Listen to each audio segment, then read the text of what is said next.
And we are live. Welcome, everyone, to the Connected for Real podcast. I'm Rebbetzin Bat-Chen Grossman, and today with me is Rhonda Attar. Rebbetzin Rhonda, but she doesn't like to be called Rebbetzin. Rhonda, introduce yourself and tell everyone why you are so awesome, and then we can get into our topic of time and God. Wow. First of all, it hit me when you said we're alive. I was like, yeah, we're alive. That in itself is an amazing thing to think, like, we're alive. We're really alive. Baruch Hashem, it's incredible. I can't do with this stuff of like why you're so awesome. That's not going to work for me. Also, when I was filling out your form, it was like, what are you an expert in? And I wanted to say absolutely nothing. So I don't know what to tell you. Do you want a bit of my background? I'm happy to talk about a bit of my background. I know my background's unusual. I'm actually one of the founders of the Israeli commercial television channels, and I had quite a career in television with expertise in producing and directing and branding, all negotiations with Hollywood studios. I went on to be general manager, vice chairman of the board. I launched 10 cable satellite channels in Israel, another 4 abroad to like 120 countries, and also operating our playout center, international playout center, this broadcast center. Of course, we also had an award-winning commercial company as well. And I did really a very large career in that. It's actually one that I had studied in the States and came here and did. And yet at the same time, I was always with one foot in the Kedusha side, my husband being a rabbi. And here in Kochav Ya'akov, it was very important for us. We built, we wanted to have the Sea of Torah. I always said, if had I stayed in the United States, I think I would have had, the luxury in life would have probably been to have something in Hollywood, a swimming pool or something like that. I said, but now here I have, the Sea of Torah, Baruch Hashem, in my life that we were able to have here. So we built a Beit Knesset and a Beit Midrash, and it has a rabbinical seminary, a Kol HaChatzot. We have mikvaot. We also get to have the zchut of having Bat-Chen's husband and sometimes her kids as part of our minyanim. In fact, her husband every once in a while gives shiurim, which is always a treat. Sometimes at the shiurim as well, at the Beit Knesset. And I'm also dabbled in other things, writing, because that was also part of my previous career. Koren published a trilogy I wrote for young adults called the Elisha Davidson trilogy, which is kind of like the best way to say, although I don't like calling it, is like Jewish Harry Potter. But what's amazing about it is, I think for our kids, is that it shows them everything is greener on our side, like all of this incredible, amazing, the magical, the real thing, we've got it. And it basically kind of like opens up the treasure chest of all of our beautiful midrashim and things to get kids' imaginations excited. Instead of reading, like I say, especially at Hanukkah time, it always bothers me that they're going with Percy Jackson, which is like Greek mythology. Come on. I mean, we have to do better by our kids, right? So I wrote that. And I still do a lot of consulting in the various fields. And starting 15 years ago, I started a women's Beit Midrash in our complex. And towards Corona, I started taking it online to Zoom and actually continued with that because it affords more people that aren't necessarily just here in the yeshuv to hear the shiurim. And I have a very big zchut that happened to be Bat-Chen Grossman's neighbor. Oh, yes. We also such a big deal that you're my neighbor. we also very much share, we have the aesthetic mindset. As you probably, they all know, right, that you're an amazing, like a graphic artist, so they call them media engineers today. And so that's also one of the loves of my life. So I feel like Bat-Chen and I can really relate on that aesthetic plane as well. Something that I spent a lot of time doing, and I still do actually with the branding. Yeah. So it's trying to give a bit of a background. And actually the two have always been synonymous in my life, and I've always straddled both these roles, put them together. I think that actually in the Elisha Davidson books, you can understand actually how that comes together. Yes. So, I think I want to tell the listeners why I picked to have you on my podcast, especially to talk about time and God, but also just in general, because I think you're an amazing example of what it looks like to be a successful woman and also very, very connected, very aligned, extremely in flow without having it conflict in any way, your values, and also the fact that you are going after your dreams and doing the thing. So I think for people to see that is really important. Bat-Chen, that's an interesting thing that you brought up now, because one of the things I really say, my career is proof that careers are what Hashem gives you. okay? Because anyone who knows the Israeli television industry has to know extremely left. They're gotten a lot better over the years. You have Channel 14 stuff. But in those days, we're talking about extremely left, no tolerance for right wing, extremely anti-religious, okay, on top of it. Also, I'm sorry to say, but at those times too, when I was doing this misogynistic, or like at least not for women, it was a very man's world. They were chauvinistic, and on top of everything else, and not a lot of tolerance for what I'd say an Ola Chadasha, somebody coming from the United States. But I came, with all of these degrees and all this information and stuff like that, and I just saw how Hashem kept putting me in these places, like being the first woman, manager, and nobody understood what was going on. And yet, these people, which are from a very different walk of life. I mean, personally, I have to say that they are so close to me. We are like bonded in such a strong way. And maybe just for that, I needed to be out there so that we could have that. But it's very interesting. And it's so obvious to me. I always said before I made Aliyah, because actually I had gotten a job at Aaron Spelling Production, which company nobody knows anymore, but the older people will. And I was supposed to do productions out there. And then the night that I was supposed to go out there and take this job, I said to myself, okay, what will be the future? Well, what will happen to me? Where will I go from here? What's waiting for me if I go into this very secular world and very American and this television? How do I know that I'll have a neshama left at the end of the day? I was single at the time. How am I going to marry somebody even Jewish? Forget about religious. Where's my kids are going to be? Like that too. So what we get, what do you get? An Oscar? You get a Hollywood, a mansion, a swimming pool. What's going to be? And I was just like, forget that. But I made a deal with myself. I made a very important deal with myself. And I said, if you come into Israel, okay, and you do that and you give that up, okay, my number one luxury in life has to be Israel. Living in Israel has to be my number one luxury in life. And I mean to be a Jewish person living with Israeli holidays, with the kosher food, with other Jews, in Eretz Yisrael, the dream of thousands of years to be able to have such a huge zchut, that is going to be my luxury in life. And Baruch Hashem, a million times, I always say that I was able to get luxury. Now, at the beginning, when I was living here, as a single person, I have to say I was probably starving.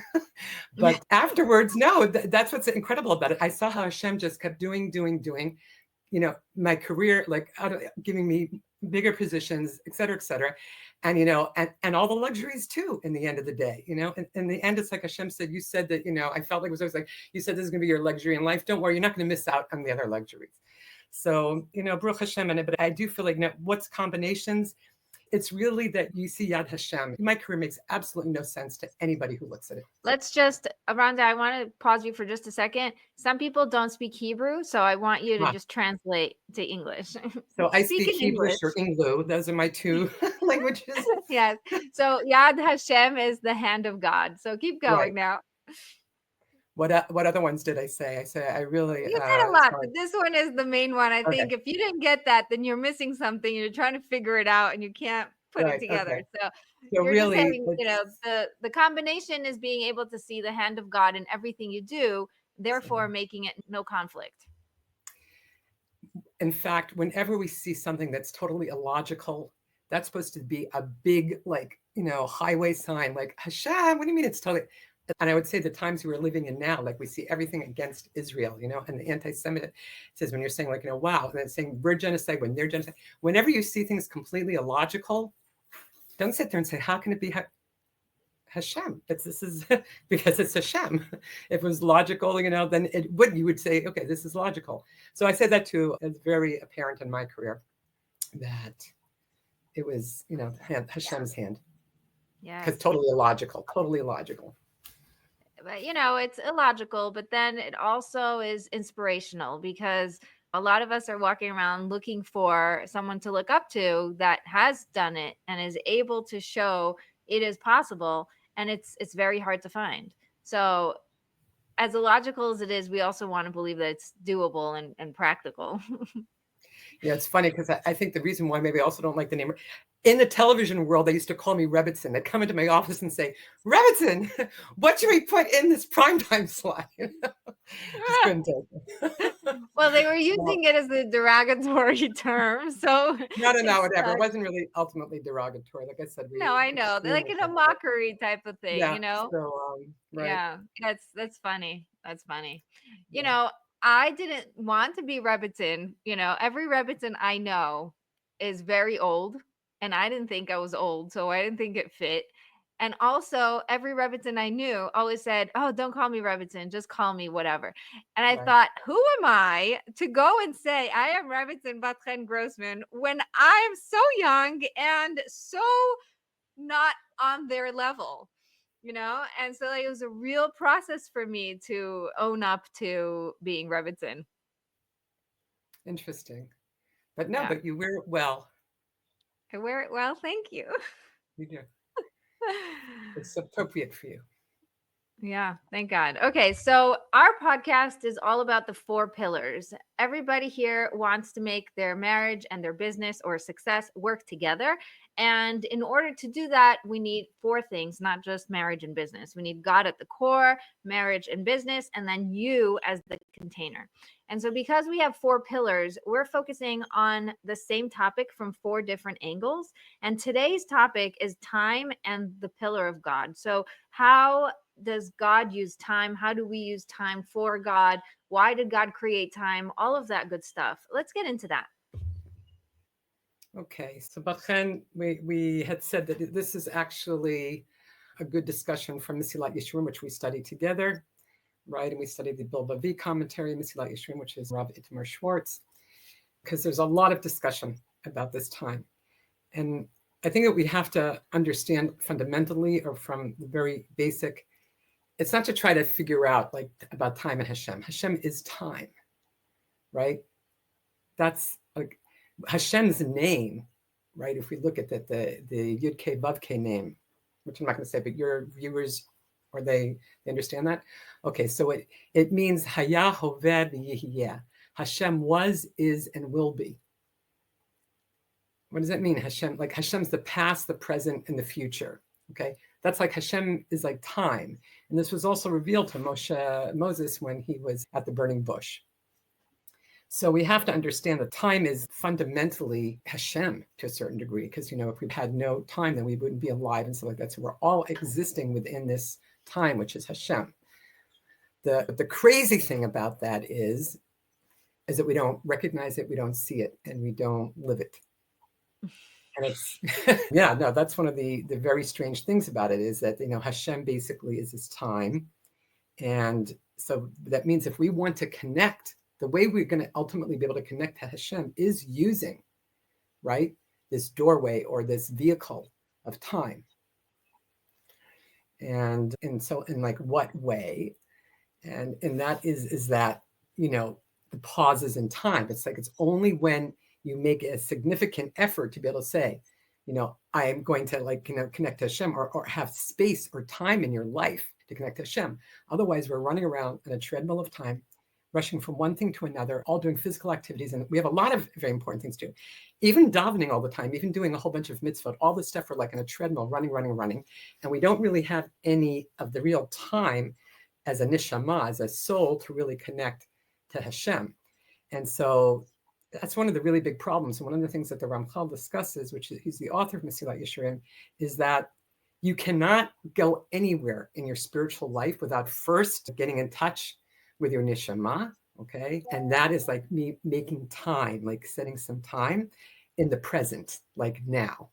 And because one of the other important things we say about Hashem is that, Hashem is the present, and it's the present now, meaning how do we make time? This thing with Hashem is like we need to stop what we're doing now. You have to remember too, even with all these physical activities, one of the things that happens to a lot of us is that we're always in the past, either reliving conversations over and over again what we did. That's a bad thing to do too, because not only once, it's like, after it's happened already, there's no point just regurgitating it over and over again. It's not going to help you for anything. The future is just your imagination, with all due respect. I mean, what is that? It's really just your imagination. The only thing we really do have also is the present.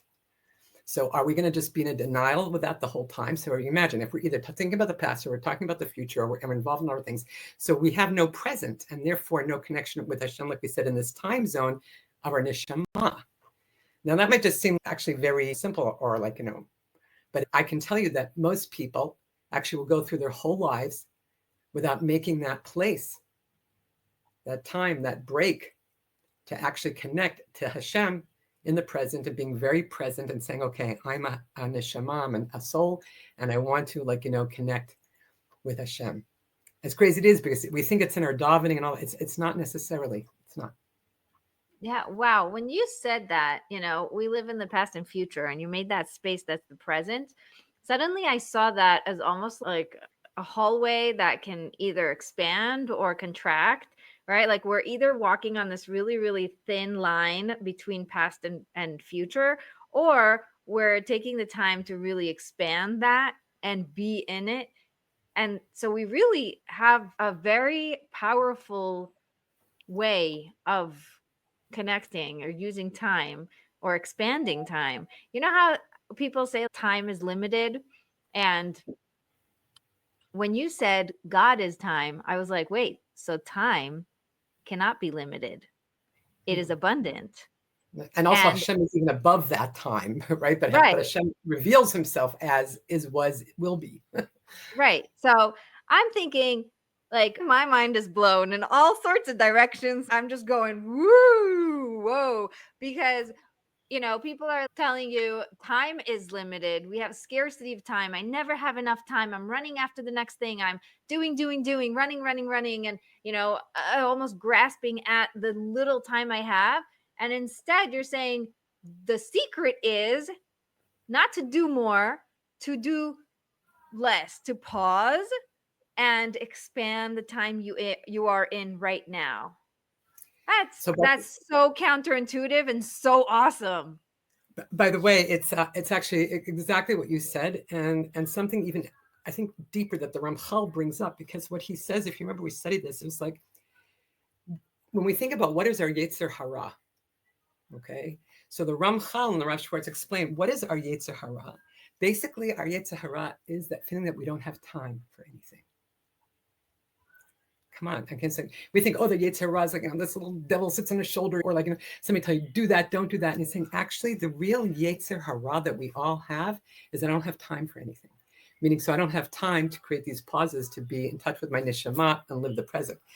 And the reason where this starts from, it's very interesting. It's old as our history itself, as our nation, because they say Paro, okay, Pharaoh, when he had the Jewish people, what was the reason why he kept us as slave laborers? It was so that we wouldn't have time. We wouldn't have time to reflect. He knew there would be a redeemer. And it says like this was the wicked Paro, okay? He said, to intensify the men's labor, I'm reading from Exodus 5:9. His purpose to this, is Ramchal's, was not only to prevent them from having any leisure time to plot against him, but keeping them constantly busy with work. So they would have no time to reflect. They'd have no time to call out to Hashem, okay? And this is like a really crazy thing. And they said, this is why he did it. So the root, we say, of our gulut, our exile, is not having time. Like we're exiled from our spiritual world because we don't have time. That's a crazy kind of idea too, because we think we have all this time, but no, we don't have time. Our lives are so hectic and so stressful that we have no time for cheshbon nefesh, no time to think about who I am, what I'm doing, what my neshama wants. I don't have time. And this is the biggest problem. Let me tell you, the biggest thing I hear from women who are in business and also running a home and also trying to do it all is, I just don't have time. And instead of pausing and really, really connecting, we're trying to do more. And I'm saying we, because it's very normal. We're all in this boat together. Yeah. Well, what I didn't, that I raised family with, all of this. Okay. Right. And also being, the primary, person with it. Working, it was, I know all about that. We're on a treadmill. We're running. We're grasping at the little tiny bits of nothing. How do we align and create a flow within life right now? Not that we have to wait for the kids to grow up, or that we have to wait for our husband to, retire, or that we have to wait for some magical thing to happen for us to create time. But how do we do that right now in all of the chaos? So one of the first things is really recognizing this very deep fundamental secret, like understanding that whenever we feel that we don't have time, that's actually the Yetzer Hara. It's not the complication of our lives, right? Because the first thing is, like you said, but we're mothers and we're busy and we have this and you have this many children. And so it's all of these things. Of course, I'm busy and I don't have time for anything. That is what we're saying, is we first have to recognize it's a Yetzer Hara, because what Paro did was he tried to get people so they didn't have time to breathe. Okay, does that sound familiar that you didn't have time to breathe?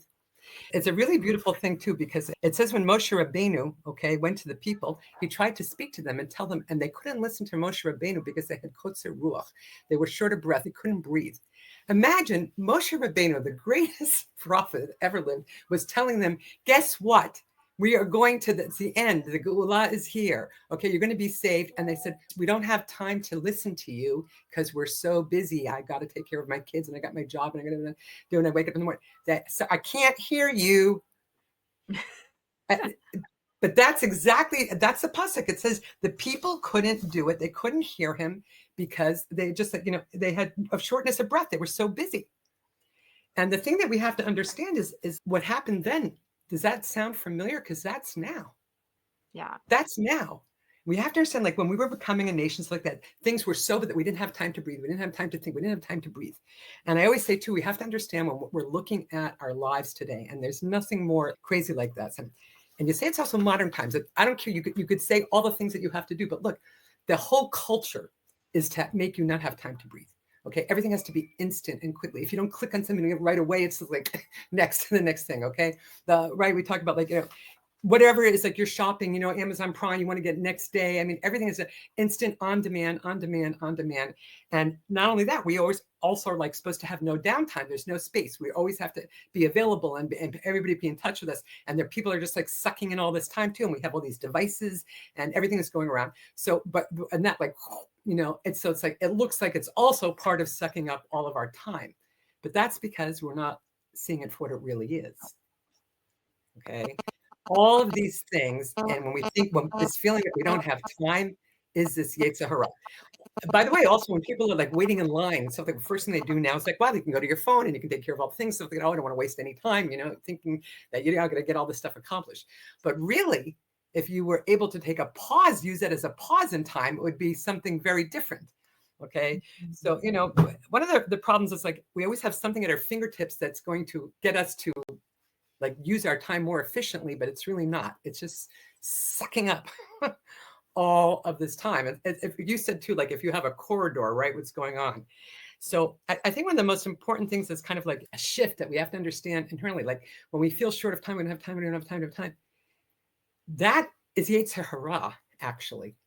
It's going to make us go through our whole lives, not taking the tikkunim that we have to do, not saying the things we have to do, not even doing the particular actions that we're doing because we're too caught up in the treadmill. Right. Basically, it's an illusion. Yes. It's an illusion. Right. Illusion. Right. But we also, noisy. The world is very, very, very noisy. And, all this noise that's going around now, especially with all the devices and stuff. And plus our noises seem so noisy because, women out in the work field. So it's like, what? On top of having to have, all of whatever the responsibilities of being a mother and a wife and et cetera, and I'm working now. And, so you see life is very noisy. Plus you have all these devices to drive you up the wall. But so what we say is that and don't forget the dis-ease, right? We always remember that diseases is like this disease thing. And we have to think. So one of the things Rav Schwartz says too is that it's so bad that stress and that lack of ease to bring you the disease. It's really bad. Of course, people can grind themselves to get sick and overworked and burnt out and, and depressed and all this stuff, thinking they have to do all that stuff. But you see, again, we have to recognize for what it is. It's Yetzer Hara. When somebody feels overwhelmed and they don't have time for anything, that's when they have to catch it and say, hey, wait, what's going on? Because Rav Schwartz, and he says too, in these noisy worlds, we need to start making some space. We need to create some quiet. We have to start blocking out some of this noise. And we're not talking about a tremendous amount of time to block out the noise. Okay, but just blocking out the noise. One of the things that we talk about a lot is we talk about a pause, creating pauses in our lives. Little pauses. I'm not talking about long pauses. I'm talking about like 1 minute pauses, even pauses between activities to just like realign with myself. Okay. And if you remember, we were doing exercises like, what's this pause? Is to take a 1 minute and not think about anything. Okay. Oh, my to-do list, and I have to do this, and I got to go tomorrow to the super. It's like, no, my shopping list. No, it's not the minute to be reading Tehillim for somebody's refuah shlema. It's not a minute to like, I don't know, check your phone, things that a minute of doing nothing is doing absolutely nothing. Okay. So it's not even thinking of anything, just thinking, hey, I'm actually a neshama. I'm actually a God-given soul on this planet. Hold on. Just don't want to think of anything, but just remember in the present, in the very present, this pause, me, who I am, to block out some of this noise, because they say if in our neshama we can't find this time, place, we can be asleep at the wheel our whole lives and never get anywhere. They said even taking sometimes a break between activities, we go from one to another. We go from, I really got that one, I got to check that one off, listen to it. That is the worst thing that we can do. Little breaks, even like the 30 seconds to take, like, okay, my mind, I was davening now, but now, before you even read the Tehillim, I said I was new today, I'm taking a break and remembering I'm a neshama, just to relax for a minute and do it. And I always tell everybody that one of the most amazing things that Bat-Chen taught us when we were in this Mesilat Yesharim class, do you have that picture of the pause? I wish I had it so I could show you. Because we talked about all the time is that Hashem is in the pause. When we pause our life, that's where Hashem is. And I said this time. And the amazing thing is, right, that if you look at what is the icon or the sign of a pause sign, it's two lines right next to each other. Right? You hit the pause. And when you hit the pause, what's beautiful about it, as Bat-Chen, again, she has this aesthetic, outlook. She said, wow, that's Yud Yud, which is also like a name of Hashem, right? So it's like, it was just incredible, because it was almost so obvious, like Hashem, Yud Yud, Hashem's in the pause. Really, Hashem is in the pause. That's where we find Hashem. It's not when we're running around and doing the million ones things and trying to, even doing chesed, acts of chesed. We could be doing tons of, I made a meal for this person, and then I went to visit this person in the hospital, but you didn't take the pause. It's not that these weren't wonderful and beautiful acts, don't get me wrong, okay? But just even that pause, even before, let's say you went to visit somebody, just remembering, wow, hey, I'm in a neshama, I'm going now into this hospital, whatever, and just getting in touch with yourself for the present, so you can actually start learning to appreciate your present, and not what I did before and what I'm doing before, next, and just getting stuck in again. Oh, why did I say that? Why did she say that to me? And then, like, oh, tomorrow I really want to be able to win this award. Forget it. The pause. It was so beautiful to figure out that God is in the pause. Yeah. I remember that moment, because the class is with a slideshow, and you kept showing the pause over and over again. So beautiful. Your slideshows are just absolutely amazing, magnificent. If you get a chance to come to the class, please do. It's so great. And I'm looking at the pause, and you're talking about God being in the pause, and I'm sitting there going, wait a minute. It's God's name. Really is. The pause is God's name. And in my life, since we learned that, and that was probably 2 years ago, I've been pausing between things, or even just mid-sentence. If I'm in the middle of praying and I feel like I'm on a, just a automatic, I'll pause myself and say, 1 second, what did I just say? What am I praying for? Who am I? What's going on? It allows me to connect, and I love it. And one of the things that I have is the guide to unravel overwhelm. Oh, and okay. Yes, if you want to get this guide, is at connectedforreal.com/guide. And it is so exactly what we're talking about right now.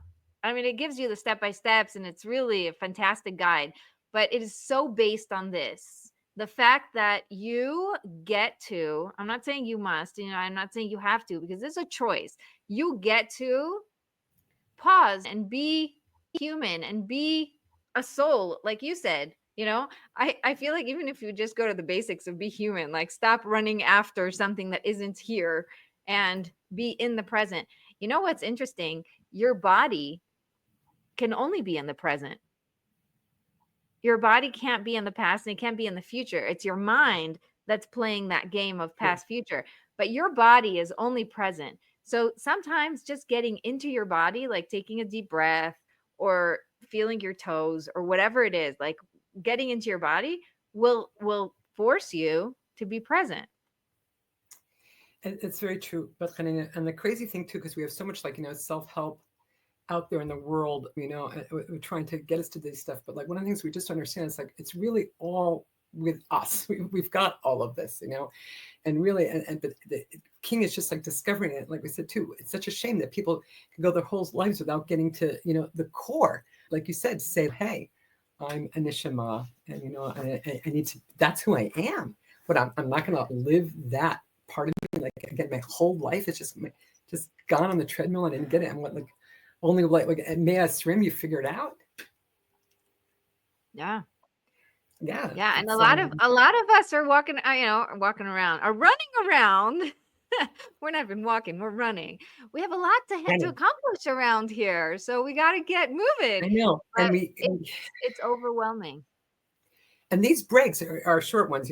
What you talked about was actually Rabbi Yehuda Tzadka.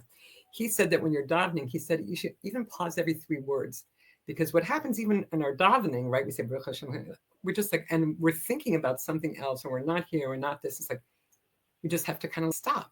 Sometimes even just having one pause, a very good pause, like before you start your day, we said too, like, where you're just like all in, you have your moment, is enough to give you the rest of the day.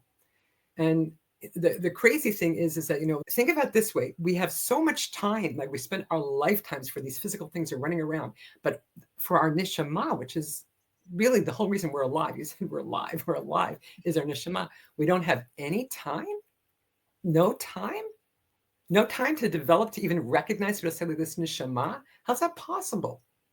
That Hashem really created this world. So we said we needed pauses. And by the way, one of the things that's very obvious that Hashem, what is Shabbat? That's the big pause, okay? Hashem made this big pause. It was like this idea, so it's just to like stop running around. But we still run around all Shabbat, okay? It was supposed to be that we have the big ultimate pause. We start thinking, I'm an neshama, Hashem is the creator of the universe, to feel the yira, the love, the awe, to really feel Hashem in our lives. But we can't do that when, one of the things that Rabbi Schwartz says also too is like, we have a problem, like, when your hard drive is full to capacity, right? Sometimes our hard drives are just like, you need to sometimes make room for spiritual stuff too. We think that we've studied all our lives. We've learned so much, Parsha Shavua and Shmirat HaLashon and, Tarat Mishpacha, everything you were supposed to do. And, you did, right? But what happened is the hard disk is now full and you feel like you can't get anything else in that hard disk. So you got to like sometimes empty out a little bit of space from your hard disk, okay? Really, some of this stuff, some of this extraneous information, whatever it is, or what's filling up your life in this hard disk. And we're not talking about a lot, but at least make a little bit of space, right? Because two things cannot exist at the same time. Hashem created, time and space, and this is one of the things, we said, like, 2 thoughts can't even exist at the same time. And that's why, when you're davening, but you're really thinking about your shopping list or whatever, that's where you are. You're the shopping list. So we really people need space. And what we don't need, we know that we need space. Even if people in love with each other need space. We need space from our kids. God forbid if kids didn't even sleep, right? It's like, we need space. Hashem created it that way. But what we're not realizing, it's so important. Like I said, otherwise you get the disease and the stress, we need the space. The neshama, which is the real, this is what Hashem did. He created us. But that neshama, where's that space in your life to just pay a little attention? Give that neshama some time. And like, not a lot, but just like, to validate it, to be in the present with it. Yeah. I remember, so my assistant is Aviva, and her husband, Ovadia, once ran this exercise, 1 minute for God. And he had all of us on a WhatsApp group, like, say if we did it. We had to like give a thumbs up if we did it. He studied with my husband the same topic. You know that. Yeah, I know. So he's awesome. Everybody, I'm so grateful. I'm surrounded by all the most awesome people. And I remember he made a 1 minute video to get everybody on board. And he said, if you don't have 1 minute for God, who created that minute, right, then what are you doing? It's like we say, I don't have time, but God is the one who gave you time. Right. And what you're going to say, I don't have time, but give me more. Like, it doesn't work. Something I don't have enough time. I have enough time, right? I don't have enough time to do all the things I need to do. Right. And it's very... I don't have enough time to speak to Hashem. I don't have time to daven. I don't have time for any of that. It's very crazy. Shocking. It's very shocking, It's shocking to like, even just to be listening to this podcast and be pausing and thinking, wow, You know, I'm walking around complaining that I don't have enough time and that I'm doing so much and that there's so much going on and I have kids and my house and my food and my this and my that. And it's so easy to get caught up with all the things. And like you said, it's all an illusion. It's all an illusion. And by the way, when you practice this thing of pause, what's amazing is that you can also, what we do the pause and get yourself as a neshama as you're doing these other tasks. Okay. On a more of an advanced case, when you're working on it and stuff like that, we have this, like, kind of, I call it the out-of-box spiritual thinking. So you're in your pause, and so you can be so present then with the other activities that you're doing, because you also understand the deeper value of what you're doing, which was maybe being, educating your own children, right? Or like, giving them attention, make them feel warm and happy that you just didn't realize. You think you're playing a game with them, but like you start getting into touch with a whole different level of being present. And yeah, I used to feel this as a graphic designer. I could work on something for like, I don't know, 10 hours, just not find the right design. And then if I would pause and get in touch with God and say, God, you are the source of all creativity because you are the creator. Please help me. And I could finish something within 5 minutes. right. Suddenly things would just flow. And I know now in that my so well. business, we just had to submit something for a bundle. It's like an amazing bundle that's happening. And I thought there was all these things to do. And I felt a little overwhelmed. So instead of going into it overwhelmed, I just paused and I asked God to help me with it. I was like, I don't know how long it's going to take, but I'm ready to do whatever I need to do. I'm not here to, drag the time. I'm here to show up for you. And as soon as I said that, I'm here showing up for you. So now you be here with me. There was alignment and things just flowed. It was very cool. It was very cool. So that, I would say, that's like even a more advanced way of using, but that's really, really where we need to get to also, because, as Jews in the world, what we're trying to do is we're raising up that physical to the spiritual. The problem is we get stuck in the physical, make it devoid of spiritual, but really what our job is to bring them together. And Right. when you do that, that's exactly, you took the pause, took the time, you're bringing Hashem into it. And that's really what we're supposed to be doing. But sometimes we get like so overwhelmed with, the amount of the work or the physical, or like, like Paro did to the people, that, we don't realize that. That's why I say it's a Yetzer Hara. The Yetzer Hara is really doing this to us, so that we don't have the time something, because it doesn't want us to get us to this, to be holier human beings, to get us to this more advanced spiritual state. That's what that's what the Yetzer Hara doesn't want us to do. Yeah, it's trying to keep us in that lower levels of Right. consciousness where we're just running after the next Everything thing. is like, I'm the one. My ego, I did it, I created it. And, Right. I can tell you, when you're a general manager, especially in the television field, it is crazy business. It's crazy. And if I had to totally adapt, like a thing, like, with, Hashem, this is it. If this is what you want it to be, then this is what it's going to be. And anything that's supposed to be mine is going to be mine. Anything that's not supposed to be ours is not going to be ours, and breathing a little bit about it. Because what happens also when we get so caught up in this physical stuff, we lose perspective. Okay. The part of being an neshama is to remember, it's not all me making this happen. And we need to let go of that too, because otherwise, we become real control freaks in our own stuff. But it's Hashem, you can take the world off your shoulders, because really Hashem is running it. And again, being in the present and doing it, we don't get that. And we just think, if I don't make dinner in time, if I don't do this, if I don't get the shopping, stop. Right. It's hard though. It's hard. And I think that's one of the things that's so important, is to know that you're not in this alone. Right. I remember in the beginning when you started the class for the Path of the Just, Masilat Yesharim, I committed from day one. I committed to show up as if it was a class I was, paying millions of dollars for. Like, I am showing up because this is my guide. This is the thing that's going to get me to the next level. And the book is all about raising your level of consciousness. So it was like a no-brainer. People are paying so much money to raise their level of consciousness with coaching and with programs and with things.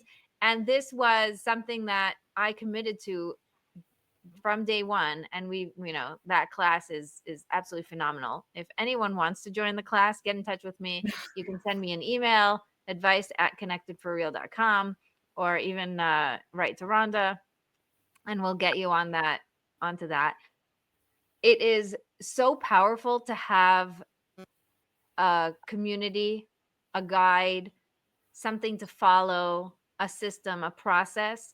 And it's why I base all of my things that I use for coaching on these frameworks, because it works so well. That's, I also, I have to validate that even a step further. It's like, these are things that were really deep wisdom, okay, that came from Kedusha, from a very holy place. The Ramchal who wrote this, had Ruach HaKodesh, okay? So the question is like, where do we want to get our self-help kind of guidance? From some really bright psychiatrists, or, from this wellspring of Torah? And by the way, one of the biggest complaints of the Ramchal was, and just so we understand too, because he said, the reason why he even wrote Mesilat Yesharim, he said, we have a big problem. He said, what is it? People aren't studying these subject matters. We're not teaching people how to become more spiritually developed. And he understood that. And he was a brilliant person. By the way, he also, it's very important to say too, he was like, a Renaissance man. He studied all types. He was in university, etc. He was a Kabbalist. He was even like a Shakespeare. He wrote beautiful books and stuff like that. But he understood. He said, look, these really bright people, they're not studying it, and he explained to studying, people are doing religion like from the neck up, without their heart. And then you have people doing it like with the whole heart. They're like going off the deep end, and it's sort of really scary, or they're chas v'shalom, people try to avoid their spirituality. And like I said too, they're going onto these, other spiritual paths because it looks confusing and stuff like that. And he was, some point said, look, there is a path of the just, right?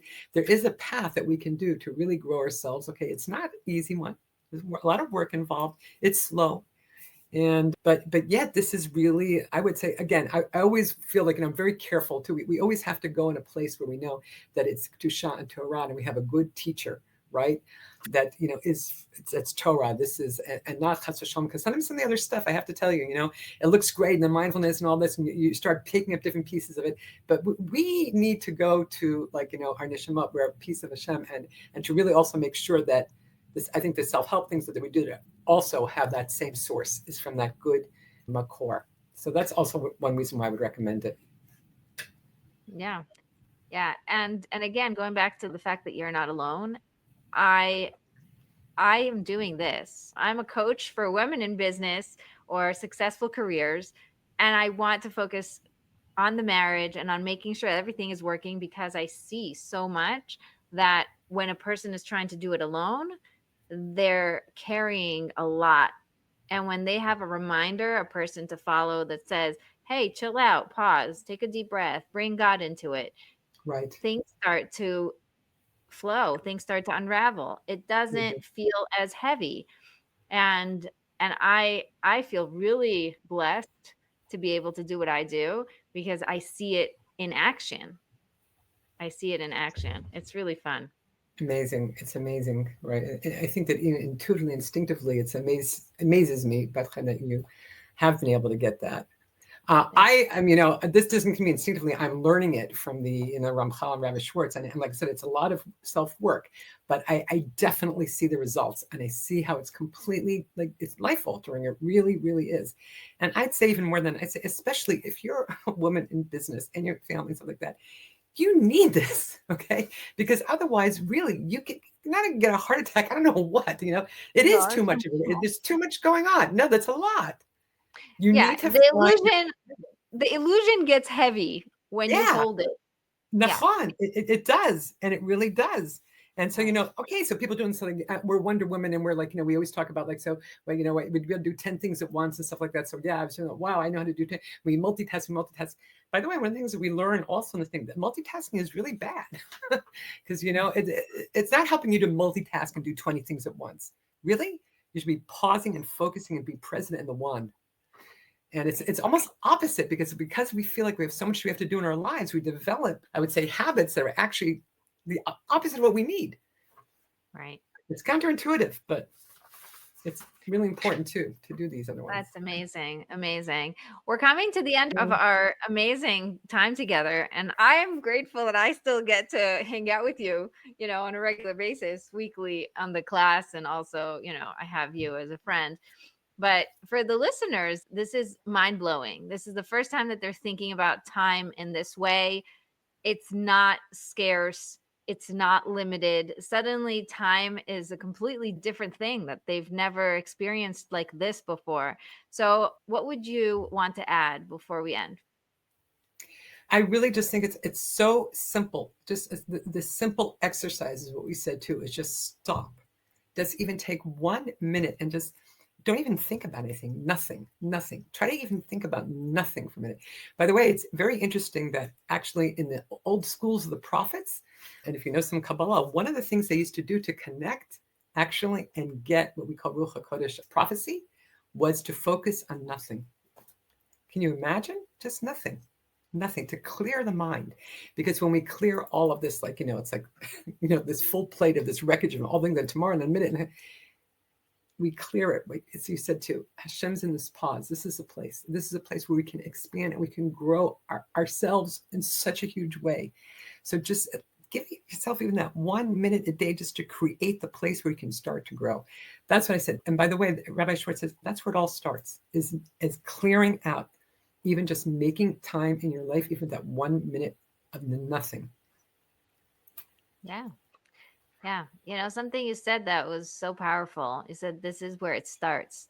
And the truth is that we think, I want everything, I need to fix everything. Everything's too overwhelming. Everything's going, fires everywhere. I don't know where to focus first. And the answer is don't focus on anything. Just pause for 1 minute. And then somehow everything will start to figure itself out. Things start to fall into place when you pause. Yep, it really does. And I used to say I was fire chief. I was putting out fires all the time. That's what I did. That's what my job was, really to put out fires, And so really, I would say that advice is just so important. So we're thinking like, and it just, what it is, this is self-manifestation. The more you do it, the more you feel you have to do it. And it's really, like I said, counter, but take that pause. Hashem's in the pause. Hit the pause. I love it. Thank you so much. Thank you, Rebbetzin. You're welcome. You're welcome. If anybody wants to follow up with Rhonda or come to the classes, please be in touch. We will help you and set you up. I'd love to have you. The class is free because I feel like it's the equivalent. I feel the more people can get in touch, it's whatever. It shouldn't. It was funny that you said, because now you said to yourself that even if you're not paying for it, you're going to come every week. It's funny because sometimes we feel like it only has value if we pay for it. Sometimes we feel like only has value maybe these, modern day self-help, and so it's something that's right in our hands we don't have the value for. But I really say it's free because I want everyone to be able to get it. Anyone who can, who wants. It's so powerful. By the way, anybody who works with me gets access to it automatically, because I feel like it's such an integral part of the work that I do, is being able to have access to that path of raising your level of consciousness. It just goes hand in hand with all the work that we do. So right. So you started it now. You have it in that. Right. I have it.